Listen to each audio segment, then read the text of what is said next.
My name is Sim Bark Young. I am Kim Bak Dong, and I was a comfort woman during World War II. I was working at Busan, making army uniforms, when the Japanese manager had to let me go and look for another work.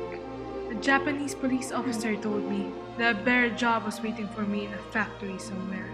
A Japanese man came to our village and told my mother that I could work at a factory, making army uniforms. He then forced my mother to sign a document, and despite her resistance, I ended up being drafted away. I was 16 back then. I was 17. I was 15 in 1941. I was loaded onto a freight car.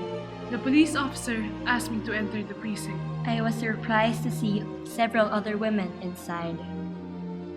An army surgeon immediately gave us an examination on venereal diseases and assigned us to different comfort stations where my nightmarish days began. He chased me down and beat my face badly. I felt numb in my face. Each room was assigned a specific number, and we were not allowed to go out.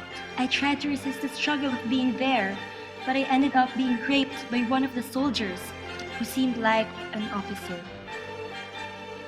I had to serve 30 soldiers in a day. I had to accommodate 30 to 40 soldiers the whole day, except during mealtimes. On weekdays, I received 15 soldiers, and it seemed more than 50 during weekends. More soldiers had to be received whenever a new ship arrived. I could not even count how many soldiers I have received since one left and another just came in. Neither money nor tickets were given or even shown to me. On days when we had our period, a thin gauze was given to us as sanitary napkins, and these were the only few days wherein we would not receive soldiers.